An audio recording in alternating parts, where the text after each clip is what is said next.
If you tell me you've got a desire, I'm all in. Do you want to grow? Absolutely. Take notes and make sure it improves your business. Everybody wants to grow. You deserve to grow. You don't pitch to investors to try your luck. You pitch to investors to win. If it's not challenging, I don't think it's worth it. The right advice to give in business is validate the idea first. Most of you out there who want to grow, your issue is just starting, isn't it? It's important that people just follow what they want to do. It's an opportunity of a lifetime for all of us. The podcast is not about them growing, it's about them helping others grow. Hello and welcome to I Want to Grow. I Want to Grow is a podcast all about that. It's about our growth, but it's not about our guests' growth. It's what they do for others' growth is more important to them. And today we've got a wonderful guest, and a wonderful guest we have, Syed. Thank you so much for accepting coming on our podcast. Thank you today. so much for having me. It's a pleasure. Dear me, we met the other evening at Startup Grind. How did you like the event? I absolutely loved the event because not only am I just a fan of startups and founders in general, but fintech is something that I've always been a fan of. I mean, I really believe in the industry. So please, introduce yourself. So my name is Syed Muhammad Masud. I was born and raised in the UAE. And for the past 3 years or so, I've been working in communications and marketing. So I have worked with fintech clients. Generally, I love working in as many industries as I can. And I feel like given my experience working at agencies, I've gotten the opportunity to work with various industries all at once together. You're really young, okay? What is this social media all about? Some people say that if you're in business, you've got to love it. You've got to love it. I absolutely agree. Yeah, you have to because just think about it from your own perspective on a daily basis. How often do you use social media yourself? Whether that's LinkedIn, whether that's YouTube, whether that's Snapchat, Instagram, TikTok, the platforms keep coming, and if you look at it, each platform is. One is for pictures, one is for videos. Just a few years ago, video content was not the king, but now video content is the king. The minute you take a step back, you end up falling behind. Unbelievable. It's like Instagram. Instagram is so difficult to understand with the algorithms and the way they're changing things on a regular basis. I think any social media manager out there can complain. Like, for example, just a week ago, we didn't know what Threads was, right? And then one morning we wake up and all of a sudden we have something that's potentially going to kill Twitter. So all of a sudden you have a new job to do. So if you were already under pressure managing a TikTok account, managing an Instagram account, simultaneously managing a LinkedIn account, well, guess what? You have a Threads account to manage now as well. I was lucky. I'm old enough that we didn't have any social media back then. I used to run a golf clubhouse, and your reputation was all about just that, is what you were only as good as your last meal. Yeah. You had people come to visit, you gave it a good service, they'd go away and tell other people. There was obviously other advertising like websites and advertising in the local paper, etc., a radio station, TV station if you could afford it. But those were the only things that you could utilize and take advantage of. Boy, did we hate this social media when it came in, because we just didn't know how to handle it. Yeah, well, you bring up an interesting point. I mean, I would ask you this then, as you've matured in your career, I would still say that the interactions that you have face-to-face can go a longer way. They're far more impactful. So I would never suggest that you still try your best to remain as active on social media, but I would also tell you to go out, put your face out there, go meet people. The people that you speak to on LinkedIn, try to book an hour with them, meet them in a coffee house, have a sip of coffee with them, grab a tea with them. That, in fact, goes a far longer way than just a chat online, right? Yes, I know those are equally important, but I would want to ask you, based on your experience so far, do you think the relationships that you made playing golf, or that were far more impactful, or the ones that you made on, for example, LinkedIn? I must admit the LinkedIn for me, you've touched on my favourite by far, because it's very simple. It's a business thing, and sometimes I feel that I'm putting too much out there. Sometimes I feel I'm not putting enough out there. Yeah. It's just a really difficult one. But I think that, and I'm old school, right? So I'm always going to look up and say that face to face is going to be the best one and the best opportunity that you've got, and it's gonna last forever. Mm-hmm. If you give a good impression, if you give a good account of yourself, then it's going to go a long, long way, and it's up to you to ruin that relationship. Mm-hmm. But it's social media is hard work. People don't realize just how hard work it is. Mm-hmm. What's your experience with that side of things? You're as I said, you're really young, but what's it like for you as doing this as a profession? Definitely high pressure, because it's not like, for example, if I'm working at a bank, right? My office hours work at 5 p.m. I'm at home by 5:30. But whereas with social media, you can have a crisis at 11 p.m. at night. And if you don't tackle it there and then, things move really, really fast. You don't have the time to breathe, sit down to breathe. You can't leave things for the next day, because by that time, it's probably already too late. If not a crisis, or let's say it could just be a trend, you have to hop on it now, because you don't know what's going to happen tomorrow. A lot of times, in my experience, there have been campaigns that have been in the works, in the plans for months, if not years. But let's say 4, 5, 6 months, there are teams working hard. And the day of the launch, there could be a political crisis in the country. And all of a sudden, they take all the headlines away. And now all of a sudden, your campaign's lost its reach. So definitely, it's really unpredictable. You can't really pinpoint and say this is going to work, because what's relevant now could be completely irrelevant tomorrow. And by tomorrow, I'm really not even, I'm not even exaggerating. I'm literally saying it could be relevant tomorrow. This word called trends, it's like I'm in social media. We've got about 20 platforms that we promote, and I'm in this area. But when you say trends, I just have no idea how to tap into that. Where do I tap into it? How do I take advantage of that? Well, to be fair, okay, when it comes to trends, right, you have to be a little involved in the meme culture. If you've heard of the meme culture, right? People nowadays communicate with memes. And what is memes? Memes, again, these are things I can't put a definition. There's no one definition to a meme. I can have a full conversation with someone, which someone who's not on social media will think I'm speaking in some alien language. Why? Because there's this meme terminology.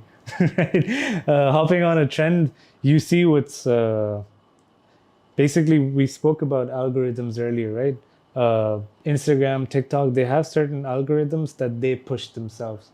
It could be something as simple as a funny face. It could be something as simple as an effect that's trending. It could be a music sound. It could be like a 3-second snippet from a music, and that's all of a sudden become a trend. And you'll start to see that all over your timeline. So you realize that, okay, something about this, Instagram and TikTok's own algorithms are recognizing, and they start to push them. And so if you hop on them, you'll be part of that trend. You're making it sound so simple. Let's go through them. You've got normally you've got your website to look after. You've got then your YouTube, your Facebook, your LinkedIn, your Spotify, your Apple, your, help me out here, your TikTok, your Threads now. Threads.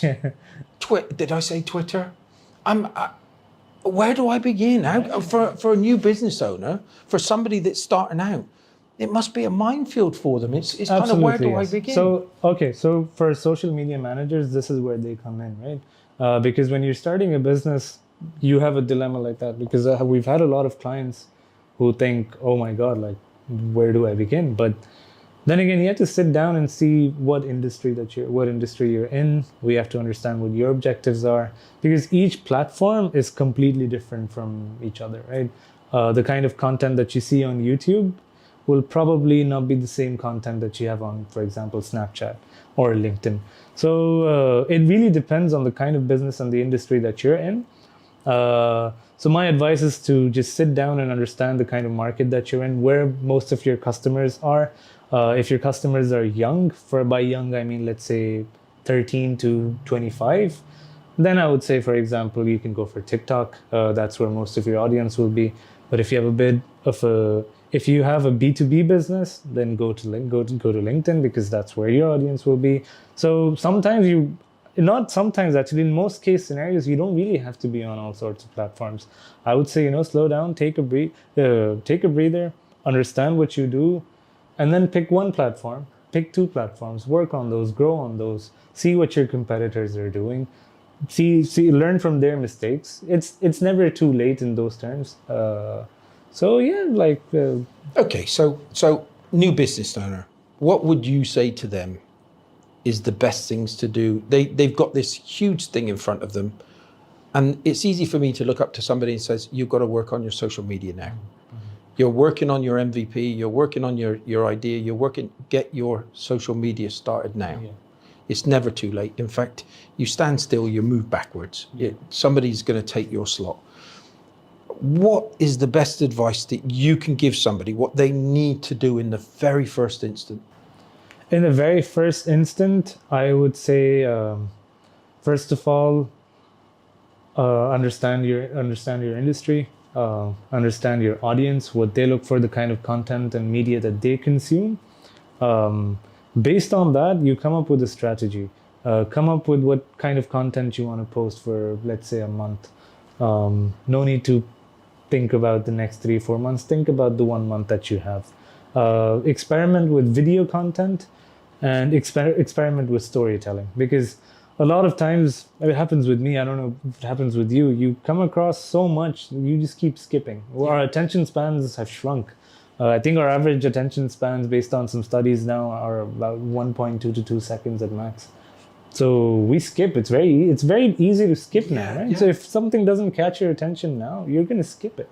So I would say your first 1 to 2 seconds are extremely important. That's the same goes to your writing. If, again, since you're quite big on LinkedIn, I've seen you, I've been following you for a while. My advice to you for LinkedIn would be, make sure your first 8 words are highly effective and impactful, because if you lose the reader when you're hooked, they're not going to bother reading the rest of whatever you have to say. So the same goes for any other platform. If you don't have a story, if you don't have something that can grab someone's attention within the first 1-2 seconds, they're not going to bother. So my advice would be to really work on storytelling. We tend to, if something becomes as an entrepreneur, as an individual business, whatever it may be, when something gets difficult, we seem to start walking backwards. Yeah. Is it, you've got to get prepared first, right? You've got to get prepared. What is it like when you've just got to keep on going and see what's best for you, right? It's kind of something that you've got to keep on working on. And you can't afford to step back and say, nah, this is too hard. I'm listening to you now, and I think to myself, why am I in this business? Why am I trying to get all this traffic? Is it those likes? And people say, you're an attention seeker. But you're just trying to make that business work. I think from a business perspective as well, especially for those in the service industry, those who have products, sometimes you could have the greatest strategy on, again, since we're talking about social media. So if we stick to social media, let's suppose you have the best social media strategy. You're attracting the exact kind of traffic that you're looking for, which, by the way, is extremely, extremely difficult. So if you're doing that, hats off to you. But if your focus is too much on that and you've not given that focus on your product or service, then you're going to lose that traffic as well, if not now, then later, right? So as much as you should focus on that, you have to make sure that your basics and your foundation is set in place as well, because sometimes you don't want to grab so much attention because you might not have the perfect product, right? Then what do you do? But what happens when all those customers start talking to each other? What happens when they start talking online on their social media about your product not being the perfect fit, as you say it was? We used to do door to door, and we used to get those guys go out on a daily basis and speak to 100 people on a daily basis. And I used to say to clients, hey, listen, there's two things I'm going to do for your business, I can guarantee. One is I'm going to be the best thing that you can possibly think of. Or two, I'm going to crucify you. And they used to say, what do you mean you're going to crucify me? I say, if we're going to do a good job for you, but if we bring so many people through your business, your restaurant, your bowling alley, and you're not prepared, you are going to find every single weaknesses, and you're going to have complaints going out the door. And that's what I used to say, and it's about the social media. You've got to be good at what you do, but you haven't got to be too complicated, because it all of a sudden that you'll find it tough to maintain that, right, and keep that momentum up. And anybody that nails it in the first instance, I'm sorry to say that they're lucky. Yeah, I agree with you. They're lucky. 100%. They're lucky. Yeah. So it's something, and this is something for you out there, right? You've got to work at this stuff. It's not an easy thing. It's just not an easy thing. What you've got to do is you've got to take your time at it, and you've got to educate yourself. And that's going to be difficult for you because you've got 110 jobs, 200 jobs to do, okay? And you're going to these are the things that are going to go try and trip you over. But what you've got to do is you've just got to keep working at it, because the rewards, let's talk about some of the rewards that you see and when something does trend. Extremely rewarding, because like you said, you can call it luck, because that's how difficult it is for something to, start trending or making it, right? Definitely is a rewarding feeling, because once you start to get the response that you were actually looking for, it does happen with a stroke of luck, but you have to make sure that it hits the audience, right? Because the fact that it hit your audience right exactly where you wanted it to hit, that's why it's trending. That's why it was a success. So there was something that you did right. So again, like you said, for a social media manager, it may come off as a fun, easy job, all glamorous kind of a job, but behind it is someone who's actually under quite a lot of stress and quite a lot of pressure. There's a lot going on in your mind throughout the day. You don't just take the day off at 5 p.m. and go to bed. And from all of that hard work to actually start getting the kind of response that you were looking for, absolutely, it's a very rewarding feeling. And if you're doing it right, then that feeling, it continues to grow on. It's not just something that you do once. You can have a bigger response the next day, bigger response the day after. So I would say it's a very rewarding job, because it opens doors to your creativity, right? A lot of Instagram, a lot of TikTok is very artsy. There's a lot of aesthetic involved, whether that's through photography, whether that's through editing, or what we call the copy, which is the text on the picture. So absolutely, yeah, you use a certain formula from your head based on what you're doing, and if it works out, definitely as rewarding as something else could be. But I love photography. Yeah. I remember when we used to go out in the golf club that I used to work at, and I remember the first time I saw a mobile phone. And it was by the vet. The vet was carrying this mobile phone around with him, and there was a box that was about, the battery was about, and I'm not joking, it was about that big, and he had to carry it around with a handle around the golf course. It was it was just massive. Yeah. And if you would have looked back then and said, "Oh, my camera takes, my phone takes pictures," what you want a phone with? What is this all about? It's like, I just don't understand. And I think we went a long way, but now we've got these cameras on our phones. I don't know what I'd do without them. And the one thing I would say with you, and this is a massive tip, is that I tend to take thousands of pictures. Okay, I'm not a photographer, but you'll normally find out of those 1,000 pictures, you will have some that are breathtaking. And that's what you got to do with social media. You're not always going to get it right, okay? You're not always going to get it right. But what you can guarantee yourself, if you put that hard work and determination in, something's going to work for you.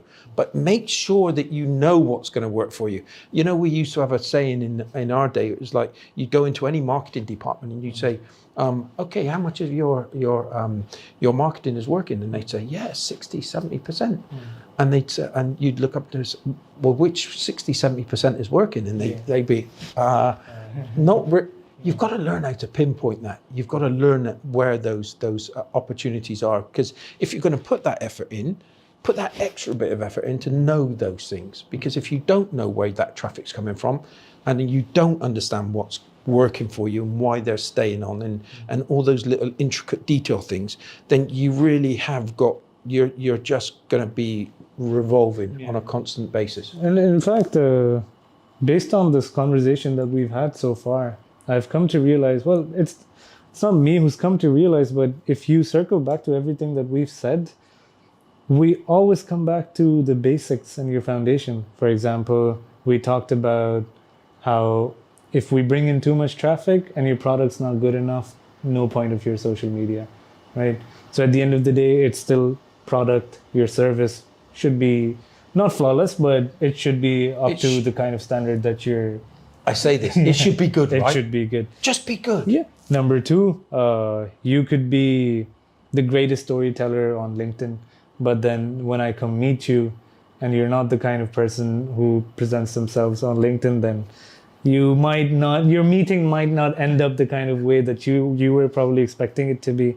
I'm going to kind of, so I got a funny story here, right? The funny story is that I use ChatGPT. GPT? ChatGPT? Yeah. I think everyone does now. Right? So they should actually. I remember because I felt so guilty. Yeah. I'd look around to see if anybody was watching. And I would be really, and I would put this stuff in and I'd go, wow. Yeah. And just with my emails, right? I want a professional email because I don't find writing emails fun, but you put what you want to say into that email and then all of a sudden it'll send you the most professional email possible. And I love it to pieces. And then I'd send the email to my business partner and he'd say, who wrote the email? And I'd say, I did. And he'd say, that wasn't you. And that's exactly what you've just said there. It's like you've got to make it, you've got to use ChatGPT so that it's what you're trying to say. True. But improve. If you've got limitations, just improve what you're trying to say. Don't try to be somebody you're not. Definitely. No, because I know that there is a bit of a scare about AI taking over our jobs, but it does lack the human element. And the human element really matters. You trust the face, right? You trust the person behind it. The same way you invite me to this podcast, I'm here. Why? Because I trust the face behind it, right? Yes, yeah. I've been a follower of you. I've heard about you. I've heard about this podcast. I've seen you. I've met you. So all these things factored in and played into exactly why we're sitting here. Had it been a bot that message me on my phone, I would probably not even open that message, right? Yeah. So the same way you talked about how you use ChatGPT to inspire your text or your next email. The same way with AI to make your paintings, draw, for example, come up with your next social media post, or as an artist, use AI to get inspiration. You learn it, definitely, but it's not going to take away the human element, right? Something that your hand has touched, your mind has been. There is no way, at least in the next few years, AI is coming near. I would never trust it completely, and I would never trust it completely because I want to put that personal touch in there that is your voice. Yeah. And I want, if somebody could tell me exactly what to say or help me to try to portray what I'm trying to say, I'm all in. Yeah. In fact, I was just having this conversation with a friend of mine. I don't know if you remember this, when Instagram came out, everyone was complaining that this is the death of photographers, because now anyone can take a picture, edit it nicely, post it out there, and they're considered a photographer. And I thought to myself, well, really, could that be the case? I tried it. I was like, wow, okay, that's what I believe too. When I started using Instagram, I thought, wow, we will no longer need photographers, because now anyone with a phone can become a photographer. But it's been at least 10 years. That hasn't changed. Nothing's changed. It's still the photographers doing it right. Yes, we have far better cameras. We have easier tools to play around, but there's no way we can even compete on the same playground as a photographer does. So yeah, I would say if you're worried about AI taking over your jobs, don't worry. Talent is forever. Go to bed, don't worry. It's like with whatever camera you've got, with whatever movie thing you've got, talent is the key. And when you see somebody with talent and they use a camera or they use, it's magic. It's like looking at a masterpiece. It's like when somebody captures that image, that message, then there's nothing better. And you're never going to take that away. You can't. No. You can. No, you can't. So which I really do want to ask you. Let's go through each one. Let's talk a little bit about TikTok. What is that all about? Is that a good one? Lots of people are now going over to TikTok. Why is that? It's like I don't always get it. I still don't understand it. Okay, so TikTok is something I always happily talk about, because this was one platform I really believed in since day one. Video is king. And the fact that Instagram introduced Reels, YouTube introduced Shorts, why did they do all this? Why? Because TikTok really changed the game. Short video content is the future. We're far more interested in watching video content. That's why it's working. So we might be confused as to why it's working, but it's really us that has caused this growth, the exponential growth of TikTok. It's because we love consuming this kind of media. TikTok is short form video content. It has possibly the best algorithm out of all of these platforms combined, right? The Chinese have done a great job with this algorithm. So if you start to use TikTok, you will basically scroll for hours. Why? Because every single video thrown your way will be something that you enjoy watching as a person. I'll take your TikTok, I will see completely different things. If I give you my phone to go through my TikTok, you will see completely different videos, right? Tailored exactly to how you want them to be. You won't find content that is the sort that you might ignore. So because of this, you post something, it reaches the kind of audience that TikTok really predicts well, right? So once you start using TikTok, the kind of views and response that you get, you won't get this kind of response immediately on Instagram or YouTube. YouTube, I would say, is the toughest out of all of them. So I think it's just how perfect their algorithm is the success, right? So if I give a phone to, let's say, an 11-year-old, I ask them to make a TikTok video, the kind of editing process that they've given, it's so simple and it's so easy that you can make a really, really nice video within a span of maybe 5-10 minutes. You record a 30-second video, quick edits, add a nice sound, post, and you're a video editor. And so things that used to take us hours before can take an 11-year-old 5 minutes to do. So TikTok has, once you start using it, you realize, wow, like this is why TikTok is so successful. Okay, so I can see that it's probably one of your favorites. Yeah. I'm going to go on to one that quite possibly isn't right now. And YouTube, you said that was quite difficult right now. Yeah. Is that difficult? I think because YouTube is mostly for long form content. So because of that, your videography really... They're trying to change though, right? Yeah. Yes, I think because they all have to change now because of how TikTok really disrupted the whole the social media, should I call it an industry? I don't know what to call it, but I wouldn't say they're trying to change it, but the introduction of shorts really puts things into perspective where you do sit back and think, oh, is YouTube really trying to change it? So I think with YouTube, it's really about how good your storytelling and how good your videography is. Because on TikTok, you can watch a casually made video and you can end up watching the whole. If you come across a YouTube that's not that's poorly filmed, I don't imagine you're gonna watch much of it. I don't know why. Like I said, it's we're the consumers of this media. We're the ones with these problems. So if there are issues, not issues with YouTube, it's just that our consumption habits are as such that YouTube will require a videographer. When do I need YouTube? When do you need YouTube? Okay. So a combination of all of these platforms really helps your presence, right? Again, when I search your company, when I search your brand on the internet, when I go on Google, I search it up. The more places I find you, the more layers of trust you're adding, right? So it helps with your SEO, pushes you up a little. Oh, without a shadow of a doubt. Yeah, SEO is again a whole different Mind-blowing. Yeah, right. So I think it's about your presence.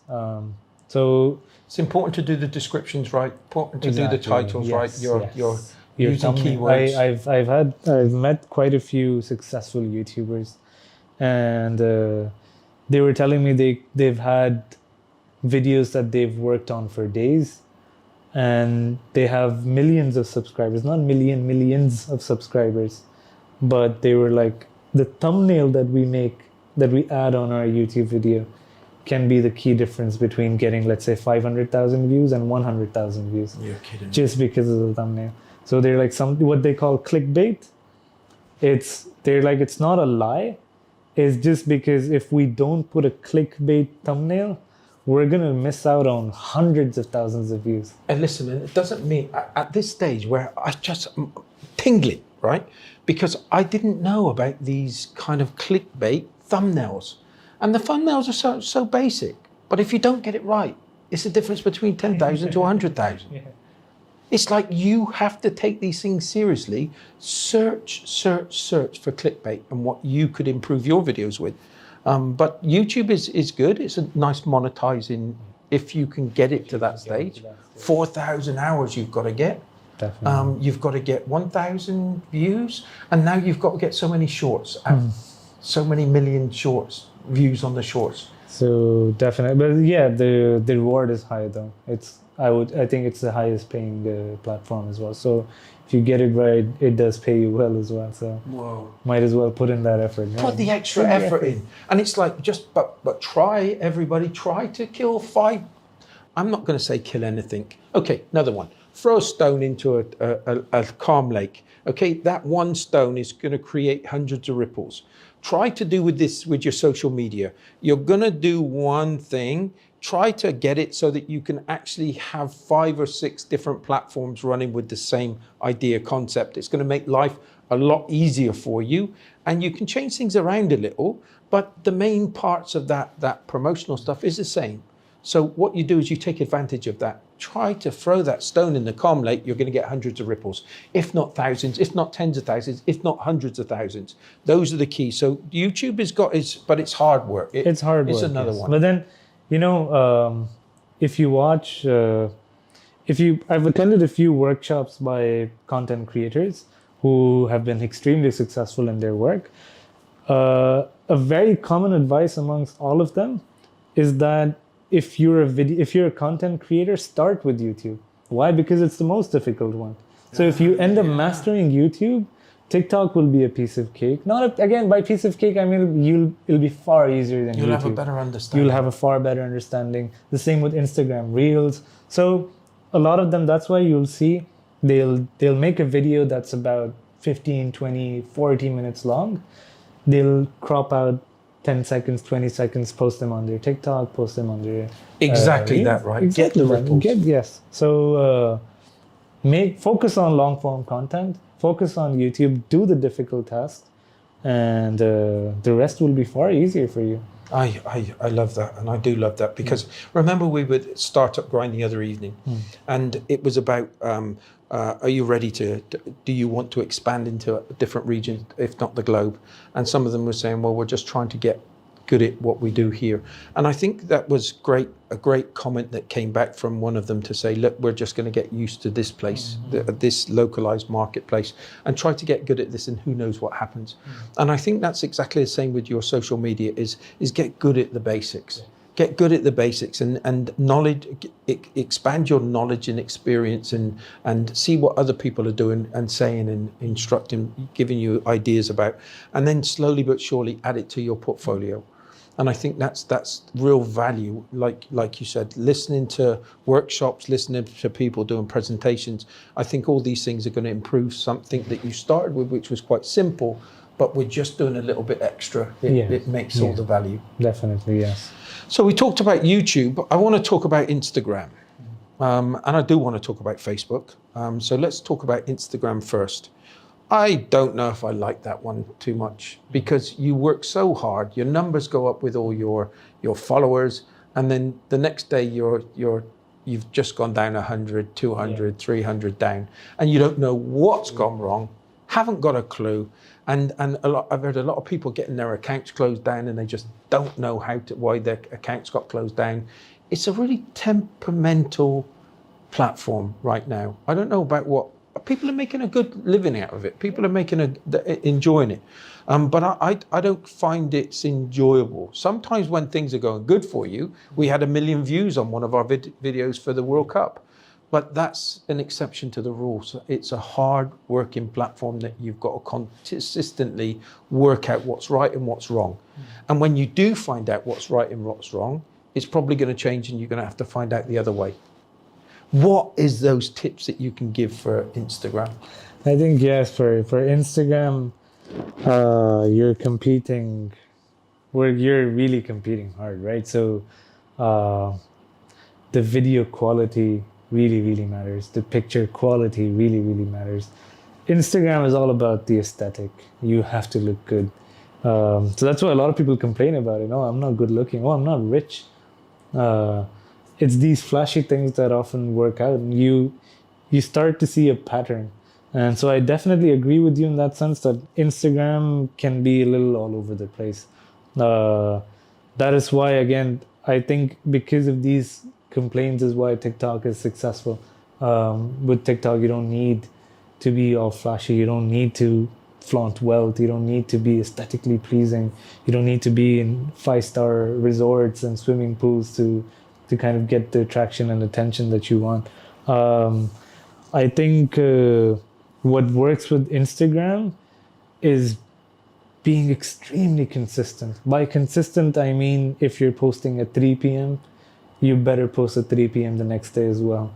So with Instagram, your consistency really matters. So whether your post should be in picture form, your post should be in video form.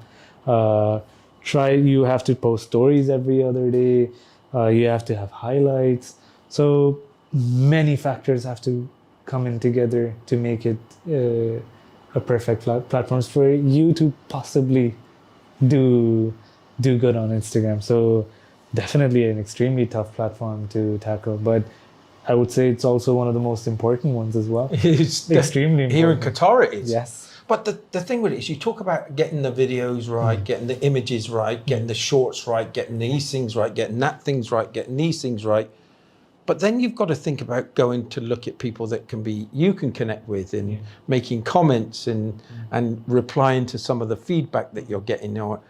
It's a never-ending. It's a never-ending. Honestly. Never-ending. Never-ending. How important is it to build up a community? I see so many people that they're getting so many follows, 100,000 follows, and their following is 100.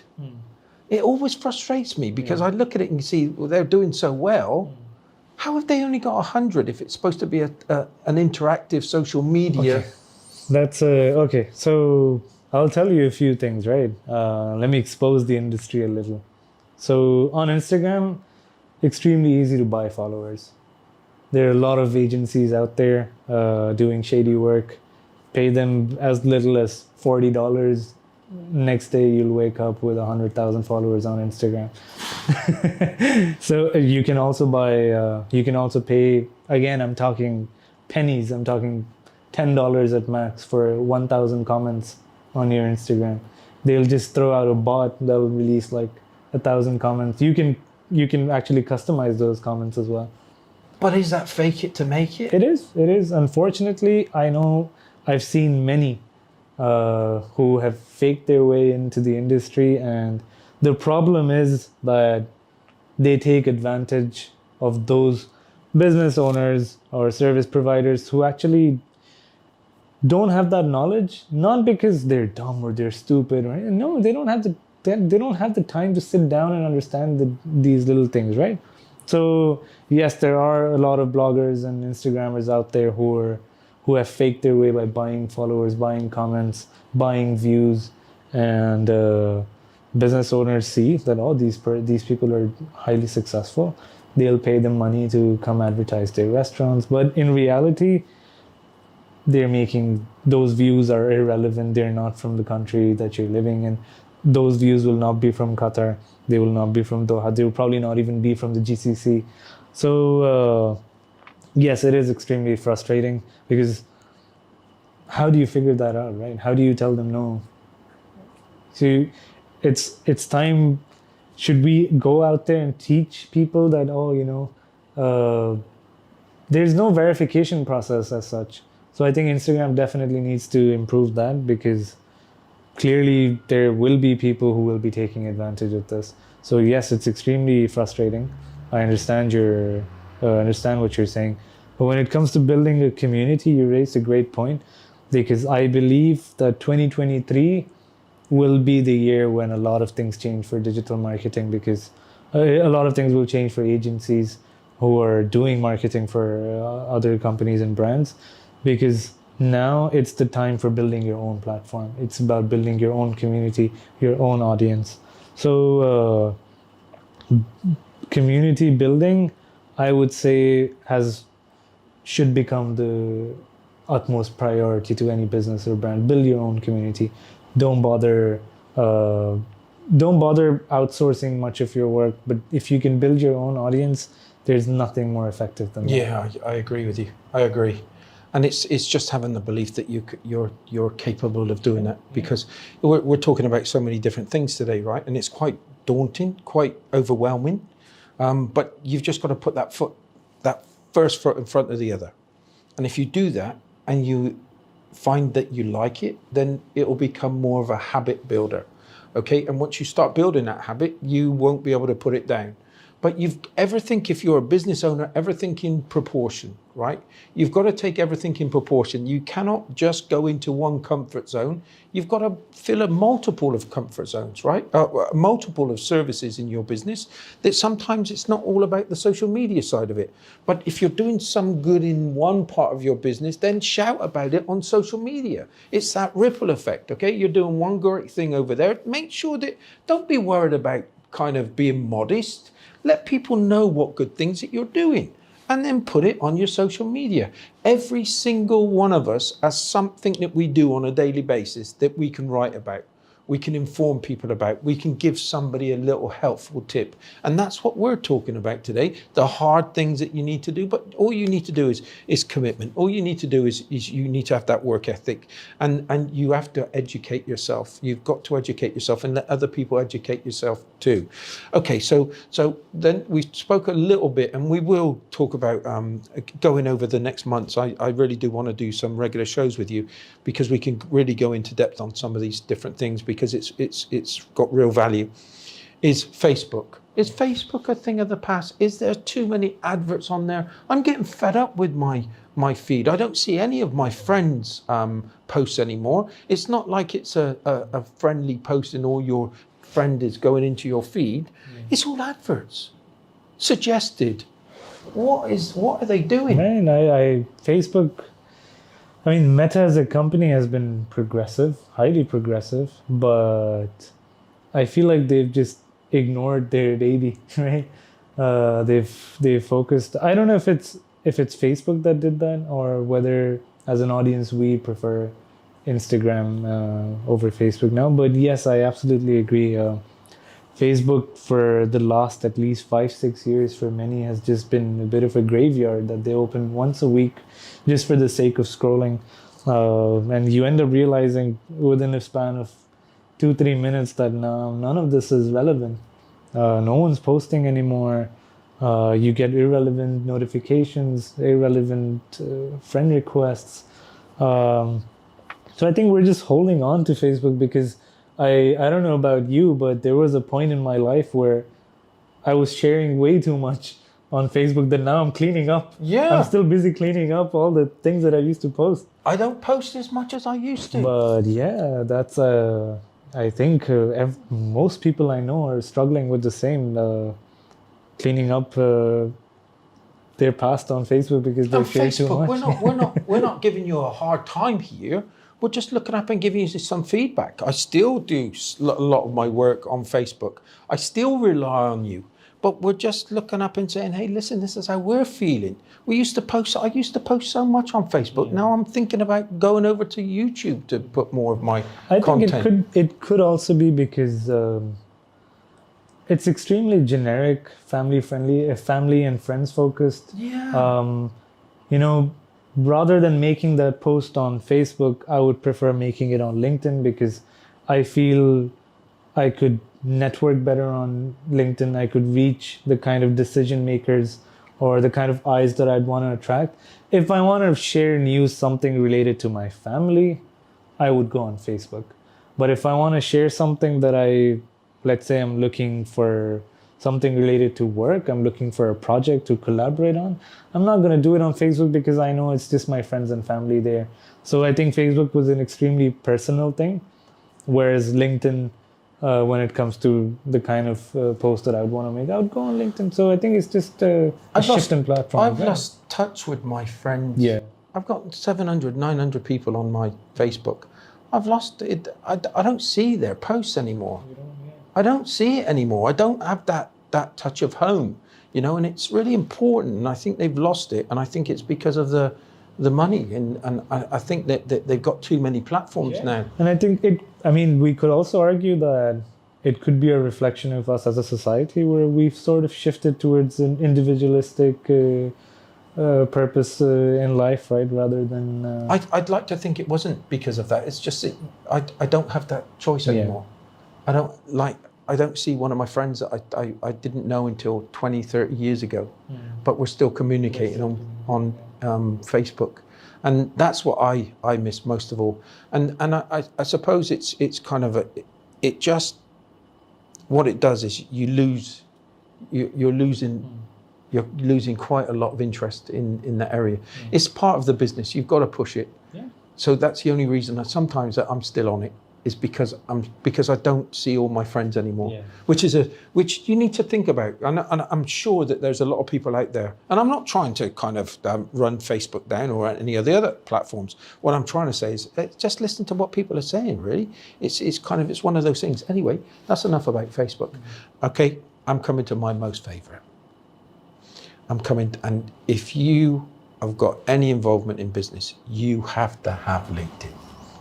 I agree. 100% agreed. It's my favorite. Yeah. It's my favorite. I love LinkedIn. Love it, love it, love it. And again, you can touch with other people's businesses. You can scroll and find something that's real interested and difference makers. The amount of people that I've got come on the podcast because I saw what a wonderful job that they were doing on LinkedIn. And I used to, when the pandemic, I used to find all my clients. I used to find all my guests, and we used to do it on there. I love LinkedIn. I've got my personal account now. We've just hit 10,000 followers, and I love it. And we've got another one called Sports Events in Qatar. I've done nothing with it, okay, and we've got 18,000 followers. 18,000. Yeah. I've got 10,000 on my personal one. Yeah. We've got a business one that's got nearly 10,000 too. I love it, love it, love it. And but consistency. And slowly but surely, and this is the one thing I would say to you guys is that don't be worried if nobody's nobody's liking your post, or nobody's kind of it seems like nobody's interested. They're reading, I'm telling you, and slowly but surely you're going to get that interest. And let me tell you another scenario when we were chefs. Okay, nobody wants to come into an empty restaurant. Okay, they'll look at an empty restaurant and they'll think to themselves, not really. Okay, but this is the unfortunate thing with likes and follows and shares and all that kind of stuff. It's like having a full restaurant. When people see these things, then they're a little bit nosy. They want to know about it too, and they want to know more. So I love LinkedIn because you can really get a story out there. You can share individuals. You can promote individuals from a perspective. You can do things from a business perspective. It's a wonderful platform. Yeah, I would, because I only became active on LinkedIn a couple of years ago. Not even a couple of years ago. I would say a year ago, and I still have 2 to 3 interesting stories to share. I can't even imagine how many stories you would have to share when it comes to LinkedIn. But to give the audience a bit of a picture of how impactful LinkedIn could be, I probably had 1 or 2 posts on LinkedIn. This was 3 years ago during the pandemic. And I just made a nice profile. I just started sending out connection requests. I was looking for a job. I was a fresh graduate. And just because of making my profile nice enough that when someone opens it, they'll understand the kind of work that I'm looking for and my background, as in what I've studied, where I studied. Just because of that, I got a call from an employer and they were like, come for an interview. That ended up becoming a really crucial part of my career. And then if I rewind a few months ago, I was looking for work, came across a post on LinkedIn, wrote a nice note to the employer who had a lot of people in his inboxes, but just because I reached out to him, spoke to him, struck a conversation, the employer was like, come to my office, let's have a meeting. Ended up scoring. And then I've been following you. I saw that this event is happening in Doha. Showed up because I was like, oh, Steve's You come all the way from I come from Dubai. And just because I saw on LinkedIn that this event is happening, I showed up, ended up meeting you, and today here I am. Yeah. So just because of LinkedIn, it ends up opening so many doors. And to be honest, I personally haven't tried hard enough to do all of this. And yet, like, just because I'm trying, I've checked a lot of boxes that many people, including myself, I've always wanted to do this, and I'm sitting here. And I'm sure a lot of people are out there looking for jobs, looking for work. So LinkedIn definitely opens doors. And like we were talking about earlier as well, if you love something and you love doing something and you keep doing it, you're bound for success. And I'm sure like you have so many stories as well when it comes to LinkedIn as well. I try, and life is getting extremely busy at the moment. But I try to write back to everybody that sends me an invite. Yeah. I don't care if they're somebody massive or somebody that's just starting out. I will reply to every single one. I don't care. I will write to every single one because they've made the effort, so should I. Yeah. And if you're not making the effort, then what do you expect? You've got to make that effort. And there's sometimes that you think to yourself, oh, am I posting too much? Am I getting on people's nerves? But you haven't got to think like that. You've got to think that even if your post hits home with one person, it's a success. Absolutely. I mean, if you weigh out the pros and cons, you reach one person that can make the difference. Cons, what are you losing? I mean, you're losing nothing. It's absolutely free. So the thing is, when I tell people, like basically, given my age, a lot of people my age are usually looking for work, right? So a lot of them that ask me for advice when it comes to LinkedIn and looking for work and finding jobs, I tell them LinkedIn has such a nice filtering process, right? If you reach out to one person who is a possible HR manager, you've increased your chances of getting employment. But LinkedIn's not stopping you from doing that 10 times a day, it's not. 100 times a day, it's not stopping you. So the more you do it, the more it increases your chances. So the same with your posts, the same with everything that you do on LinkedIn. I totally agree. We've had a wonderful talk. We've had a wonderful session. One of the batteries have run out. Luckily, we heard it. We've come. I'm really thankful. You've come all the way from Dubai. I really appreciate you coming in to see me. It's been a fantastic meeting you, and especially at Startup Grind the other night. What are those 3 messages that people are going to be starting out on their journey from a social media perspective? What do they need to keep in mind? Oh, if you ask me to choose 3, I would say be consistent. I would say be a storyteller, and just keep it simple. And I know this is going to be a hard one because there's all different reasons. Which are your best? Which are your favorites? With the least one first. The 3 favorites. My 3 favorites? With the least one first. My 3 favorite platforms? Going from starting at 3 to 1. Okay. Can I say Threads? You can say whatever you want. Why Threads? They've only just started. Okay, you can say it if you want, because we'll talk about this next Facebook time. for sure. Really? Least favorite? The 3rd favorite. 3rd favorite, okay. 3rd favorite. Oh, now you just You spoiled confuse me.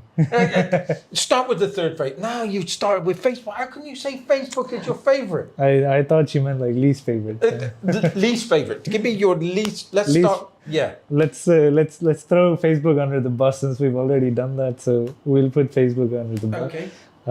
Then I would put Twitter, because I haven't used much of it. So I wouldn't say I'm the best at Twitter. So the only thing that I say with Twitter is connect with people. Yeah. This is the only reason. It's there for 2 minutes. It's gone. Right. Write to somebody. Okay. Get their connection. And then you can send personal emails to one another. Twitter is great. It's just that I haven't been successful at it, so it's hard work. It's like really everything. It's hard work. Okay, we put Twitter back down there. Then I'll say Snapchat. I don't like Snapchat anymore. They didn't keep up. They were supposed to keep up. We loved it. I don't know Snapchat. I never want to know Snapchat. It was basically the TikTok of today. It was the talk of the town. But I'm too old for Snapchat. I'm too old. We just lost touch, you know. Okay. Which are the other ones? Build up to the ones that you like now. Okay, now to the ones that I like: Instagram, YouTube, and TikTok. TikTok will always be my number 1. Whoa. Whoa. Absolutely love TikTok. Oh my word. So everybody, you've got to get on TikTok. I'm on TikTok. I don't notice my but when I go into my TikTok and I see you've got another 200 people following you, and I'm like, what is this all about? But I don't. We've got a great social media lady, Elizabeth. Well done, Elizabeth. We've got this wonderful social media lady, and she's doing this stuff for me with TikTok. I just don't understand it. I'd love to now that you said it's exciting me. Of all the things, LinkedIn and things that you could have said, you said TikTok. And I've heard a lot more people saying TikTok is a one. So I would say TikTok is extremely simple. Just start doing it. The same way you treat LinkedIn, just start doing it.